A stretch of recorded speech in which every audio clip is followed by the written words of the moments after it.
This is the Action Movie Guys podcast, bringing you action movie reviews from across the decades, plus box office numbers and insight like never before. And now, your hosts of the Action Movie Guys podcast, Alex and Nate. What's up, everyone? Welcome to episode number 88 of the Action Movie Guys podcast. I'm your host, Nate. That is my co-host, Alex Figueroa. And we are starting our next themed month, right? Last month was Mel Gibson movies.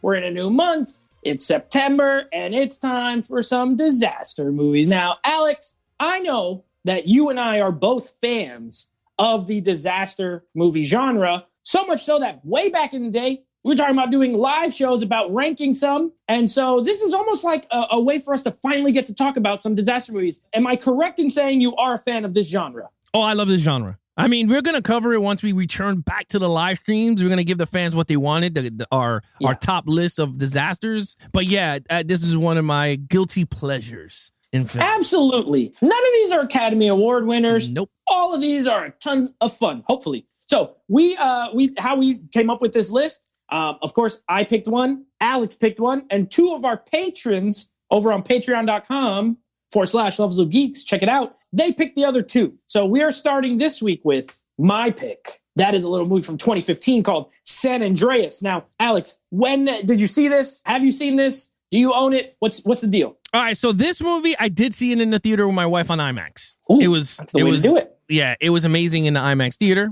I'm going to talk about the movie, but the experience was legit. Like, anytime you see a disaster movie, you got to watch it in IMAX. Just hands down, just to feel the disaster. And then in terms of purchasing, it's weird. I don't own this in 4K, but I do have it on Blu-ray because I had the digital code. So it came from somewhere, the digital code. So it was on Blu-ray. Very good. So yeah. There you go. All right. So yeah, I own it on Blu-ray as well. And so we watched it. Now, before we get started, we're going to give you a little bit of our, if you're new at all, here's how the show works. Alex is about to give you some box office numbers. I'm going to go ahead and give you some Rotten Tomato scores just to let you know how both critics and fans felt about these movies. And then we take those reviews and say, who cares? And we give you our take in our normal criteria, which we'll get to when we go through the review. So Alex, please let everyone know how much money this movie made. All right, so here we go. This is San Andreas from 2015. Domestic, it made $155 million. International, nice. $318 million. On a worldwide total of $473 million on a budget of $110 million. That's what I like to hear. This movie came out 7 years after The Mummy 3 and had a lower budget. The Mummy 3 is now our comparison point for all things on this show. Isn't that wild? It came out way later, looks a million times better, and costs less money. Go figure. All right, so yeah, it was a box office smash, you might say. They've been working on a part 2 for years now, so that's not surprising, seeing how much money it made. But how did the critics feel about it? Well, I'm going to tell you. They didn't love it. This sits at the 49% on Rotten Tomatoes. 49 critics, 52 audience. I'm a little surprised. It seemed like a lot of people went to see this, but I guess when they left, they didn't like it. I don't know what's going on. 49 and 52 for a big hit, but irrelevant. You know what I'm saying? Irrelevant, because me and Alex are about to give you our take on this movie, our second Rock movie of the week. And now he's Dwayne Johnson. Now we got to call him Dwayne Johnson, because in Scorpion King, he was The Rock. But now he's a man. He's Dwayne Johnson. So Alex, I'm gonna let you take it away. Give us your opinion on our lead character here, played by Dwayne Johnson. Look, I'm gonna be honest. He is light years away from what Scorpion King was, man. In terms of acting, he was really good. Believable father. Okay, his daughter was hot in this movie. I mean, let's just be honest. He had those blue eyes, and I was like, where the hell did that come from? But in reality, in all honesty, all jokes aside, he was really entertaining. He was very believable. He was a helicopter rescuer, right? He was like a Coast Guard type of rescuer. He was he was part of the firefighters, but he was like a helicopter. A rescue chopper pilot. Rescue. Yeah. That's what he was. And he was really good, very believable in that role, which was weird, right? Because you never seen The Rock like flying a plane or a helicopter because he's such a big dude. But for this movie, it worked. To me, it worked. I thought he was really good. I thought the premise of him, with the dynamic of him and the wife, all that was really believable when he was all with his family and him trying to get them out when all the disaster craziness was happening. I liked it. I thought it was really good. I give him a 4.5. He kept me engaged in the movie, whereas the Scorpion King, not as much. Because this one, I felt like he was more, you're starting to feel his emotions coming out with the roles, each role that he's taking. Which we're not covering much of The Rock this year or next year, but we will in the future episodes. We're going to cover some Rock movies. But I enjoyed this role. I thought he did a great job, so kudos to him. 4.5. Right on. I'm not going to argue with you. I really liked him in this role. I thought, by this point, he has been in a lot more films. He's really worked on his acting. Is he like the greatest actor of all time? No, he's not. But you know what he is? He has a lot of charisma. That carries over from, his days as a wrestler. And even though he's funny, he's not funny in this role. It's a more serious role for him. I think he does a great job. There's a lot of dramatic parts peppered throughout the film, right? Like you had the beginning part with the daughter and he's going through the stuff. And then he goes to, you could tell when he goes to meet his ex-wife, he's kind of like, whatever, disappointed that he's not going to be taking the daughter. And he does a good job with it. Or the scene where he's talking with his ex-wife and they're talking about like the daughter who passed away. He doesn't quite cry, but he's believable in that scene. And I think one thing they nailed is you're absolutely right. I would never think of him as a helicopter pilot. But if you're telling me he is a like rescue chopper type pilot, then I believe you. You know what I mean? He's big. He's a big dude. People this size can't be like, I don't believe him as like an office worker or like, you know what I mean? Like he is an action guy and this is a perfect role for him. I gave him a 4. I think he was great. I thought he was believable. Of course, anytime there's anything physical, you're not going to tell me he can't do that. You know what I mean? For example, if someone's hanging out from something and he's holding them with one arm, I believe he can hold that person with one arm. He's enormous. So it works. I really liked him in this as well. I give him a 4. Okay, let me explain what we're going to do here because we have to change the categories a little bit because me and Alex talked off air. We said, hey, how do you score a villain in a disaster movie? And while some of these movies, like one of the ones we're going to watch later, has a distinct person who's like a bad person, they're not the main villain or like the reason, right? So we decided to score the disasters as the main villains. Right? Mother Nature, if you will. So Mother Nature will be the main villain in in 3 of the 4 of these movies. And starting off with, how did she treat the earth in San Andreas? Alex, please. Well, Mother Nature was a bitch. That should have been on the poster. Yeah, Mother Nature is a bitch. San Andreas. When you mess with Mother Nature, she goes back, right? Like that's right. She was good. Mother Nature was really bad, man.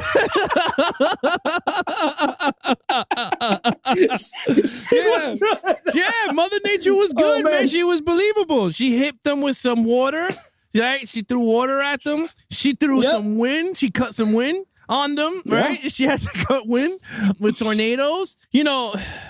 What happens is that you don't mess with Mother Nature, man. See what happens when you mess with Mother Nature? She's going to become really ruthless. And we got to see it crack the earth because literally she cracked the earth. She's like a Nestle Crunch bar. She just crunched it. Look, I gave Mother Nature a 5 because she's just such a bitch. And it was just there's nothing I can say. Right on. Yeah. What did you give Mother Nature? What do you think? F5. Listen. F5. F5. Okay. I'm going to tell you why. You're right. All your points, you are correct. But here's the thing. I was like, all right, I was really breaking this down. I was like, the villain is Mother Nature. How is she treating the characters in this movie? Yeah. Ruthless. Look, first of all, look how many people die in this movie. Yep. A million, right? 1 million deaths, probably more. Millions of deaths automatically get you points. Okay? Yeah. On top of that, the main disaster in this is earthquakes. Now, why I like this movie, they're genius. Because they said, all right, look, earthquake is pretty crazy. It's pretty scary, and a lot of people will die. But how can we make it scarier? Oh, yeah, when this earthquake comes, it's going to make a tsunami. So now you got an earthquake, you got a tsunami, there's fire. Remember that whole little area where they're trying to get to? Burning up. Then there's the high winds from everything and the buildings falling. And it is an earthquake, but it causes so much other stuff that you got to give it the 5. You know what I mean? It is the property damage alone is worth a 5. Yeah. Buildings falling over, falling in the earth. The Golden Gate Bridge. Oh my gosh! Nobody's treated the Golden Gate Bridge like this since Godzilla. Okay? Oh yeah. Or X-Men. Goes right through it. The wave goes right through it. I loved it. 5 out of 5. Mother Nature. She struck hard. That's what we want in our disaster movies. Okay. Now, action scenes, which also these now are more descriptions of these disasters, pretty much. How do you rate this? Well, look, the action scenes are fives. I'm gonna be honest with you. Look, Mother Nature, that's one category. This one, I'm gonna talk about the heroes in their situations, trying to get away from Mother Nature here. Yeah. The tsunami scene was phenomenal. How all these boats were trying to get away from Mother Nature. Then you got the twister. That big F5. I don't even know if that was an F5. It was like an F10 or something on the whatever the hell it was. The Richter scale. It was the Richter scale. Yeah, 10 on the Richter scale, right? Like the F5. That scene with the tornadoes were so real awesome. I mean, I love tornado movies, and we're going to be covering some here. And the best one. Yeah, the best one out of all of them. Yeah. But the thing is like just something about tornadoes in movies. It's just, I don't know, it just captivates me, right? Because we're sitting in an IMAX theater, you're hearing the and you see this rumbling, and you're like, oh yes, who's gonna die? You're rooting for people to die. It's great, right? Like that was cool. I love the tsunamis. I don't know, something about tsunami also, it gets my heart pumping because this could really happen, right? Like, I mean, with what's going on now. Tsunamis happen all the time, especially like Japan and not this extravagant where you see like 150-foot wave coming towards a city and all this. But if it does, at least you guys know what to do because The Rock showed you. Take a boat and go over it. Yeah, with a boat. So pretty much just do what The Rock did. I like those sequences. I love the earthquake sequences because you don't see much movies tackling earthquakes like this, right? Like only... A lot of my friends always talk about the old earthquake movies where you see everything like all crashing and all that. This is about 30 million times this more well done.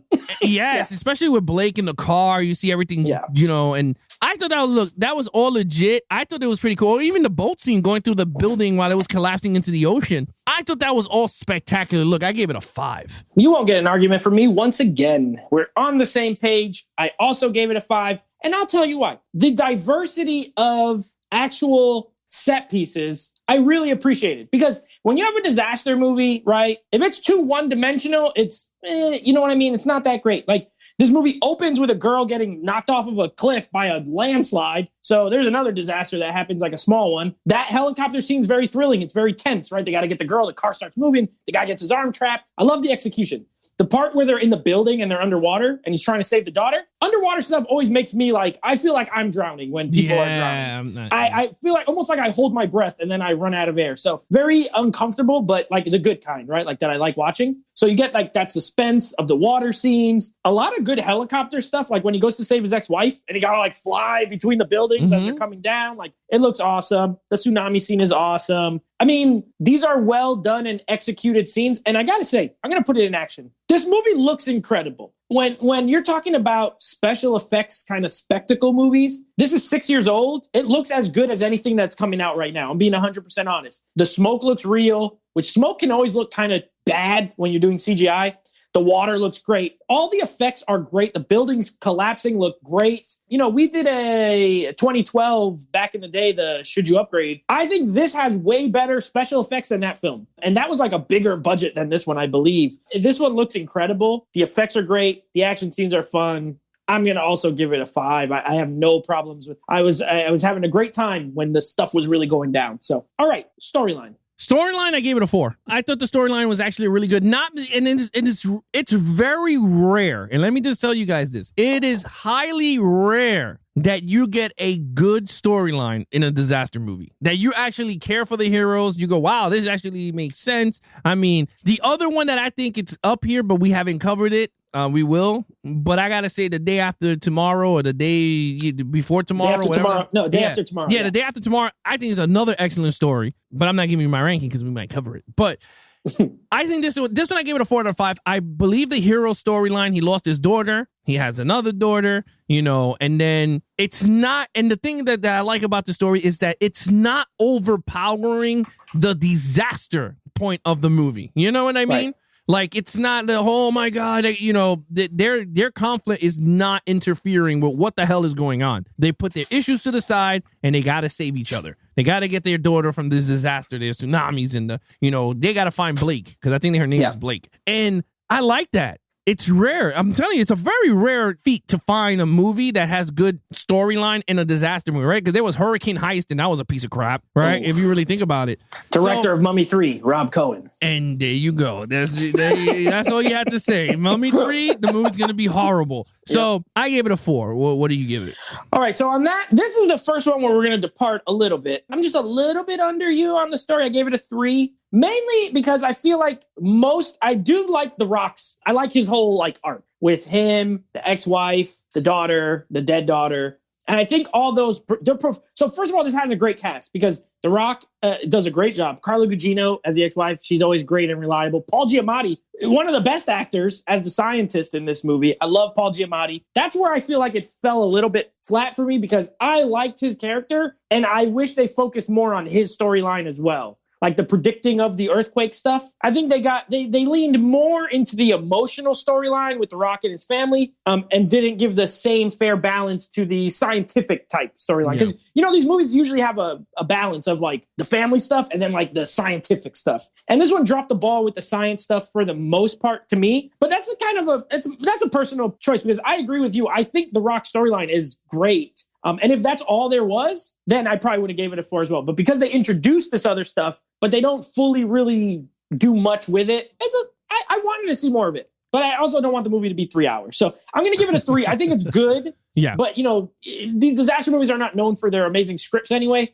But the dialogue's not overly cheesy. I thought it was good, and the performances are good. So that helps. All right, overall. Overall, I give it a 4 out of a 5. This is a great disaster movie. Look, again, if you don't have it in your 4K collection, I don't know what the hell to tell you. I mean, I know I don't for some damn reason. I gotta pick it up. But yeah, look, it's an overall look. You got action, you got it in here. You got storyline, you got it here. You got a great ensemble of a cast. I mean, the cast is such amazing throughout. I mean, Dr. Was it Lawrence? That's Paul Giamatti. Paul Giamatti. Yeah, Dr. Great. Lawrence. Yeah, that dude's yelling everywhere. It's gonna happen. When the poor Asian dude at the beginning on the Hoover Dam. I felt bad for him, like, man. No. Yeah. That was his boy. Bye-bye. Yeah, so you got a great, like, this has a great chemistry. And and again, it's a rare thing to find in a disaster movie. I mean, they were going to be covering a lot of good disaster movies here in future episodes and even live streaming. We're going to be talking about some. But again, this is really hard to find chemistry, good story, well done. And again, well done CGI on these natural disasters because there are movies that the natural disasters look like shit on screen. And this ain't one of them. Yeah, this is not. These look like they filmed on a real tornado. They're like, they casted a tornado and they say, hey, you're going to be good in this scene. We're going to cast you, Mr. Wynn. And he's like, okay. Yeah. I'm going to help you guys out. And the same thing with the tsunami. I love tsunamis. There's some movies that the tsunamis don't look good. This one looks like a believable tsunami. So with that said, 4 out of a 5. Right on. I have the same exact score, 4 out of a 5. Look, this has all the stuff you want in a disaster movie. And I like that you said it at the top. This, to be 100% honest, is like a guilty pleasures genre. Because these are never going to win awards. I mean, maybe something like The Impossible. I don't know if you ever seen that with Ewan McGregor and Naomi Watts. That's a little I think more you told me dramatic. About that. Yeah, it's a great film, but it's more focused on the drama, and then the disaster is almost just adds to it. These are more like the action disaster movies, and they're not high art, but they can be extremely entertaining. This is one of them. That's why I picked it. I like this movie a lot. I really do. I think the performances are great. Alexandra Daddario, she plays the daughter. Her eyes, first of all, there's blue eyes, and then there's this girl's eyes. They look fake. They look CGI. That's one of the best special effects in the whole movie. Whoever made her eyes, out of this world. She's gorgeous, but for my money, I'm liking Mom. Carla Gugino. That's my lady. I absolutely love her. She's gorgeous. She's a great actress. And I was happy when at the end she was like, "You're my dude, Dwayne Johnson. Rock. You're my Rock." And I was like, yes, get back together with the Rock. Because she was with Mr. Fantastic. I was like, this guy's a dweeb. This guy's a dweeb. So I love Carla Gugino. She's amazing. It's a lot of fun. The movie's fun. There's a little bit of drama. You know, if you're watching with a lady and she maybe likes a little more drama, there's drama here. And then right after, people are going to get blown away by tsunamis. I love the tsunami scene because, this is one of those movies where like everything gets worse and worse as it goes. Yes, it does. Not only is there a tsunami, then they're driving up it, and then they're running out of power. And then a big boat comes up. Then they get past the boat, and then some freaking carts start falling up. It's like, if it's not one thing, it's another and another and another. I love suspense. Yeah, it builds up, it builds up, it builds up. And then when they survive, you're like, whew, that was close. So 4 out of 5. All right, so total points for you. Total points for me is a 22.5. Oh, we're very close. I have a 21 out of a 25. This is a great disaster film. I feel like we're starting off disaster month on the right foot. So yeah, I absolutely love it. All right, so here's what's coming up next. Next week, we have, starting our Daniel Craig James Bond month, or not month, series, we will be watching Casino Royale, his first film from 2005. Very much looking forward to that. Oh, 2006, that's right. 2006. We're very much looking forward to that. And then we're going with one of our patrons, Rob. He selected a little movie called Volcano, starring the most classic angry old man ever, Tommy Lee Jones. And you're never going to guess it. It's about a volcano. So we're going to see how that volcano, how Mother Nature does with that volcano. And then, yeah, we're also going to be next week doing our rankings of the Mummy franchise. So you definitely want to keep an eye out for all of that. Yeah, if you guys want to follow us on our social media accounts, please follow Nate over on Instagram at NateFlix Reviews. Check out the podcast with him and his friends called NateFlix Movie Reviews. Anything Action Movie Guys Podcast, please follow us on Instagram at Action Movie Guys Podcast or Levels of Geeks on Instagram. And of course, if you guys are watching us on YouTube, please hit those subscribe buttons if you want to support the channel. Hit the like buttons if you enjoyed the video. Hit those notification bells so every time we go live or we drop reviews, you guys will be notified. And of course, if you guys want to take us on the go, please follow Action Movie Guys on any platform, podcast platform, whether it's TuneIn Radio, Stitcher, Apple Podcasts, Spotify, anywhere on those podcast platforms. Other than that, that's your host, Nate from NateFlix Reviews. I'm his co-host, Alex Figueroa. We also do each other and geek out.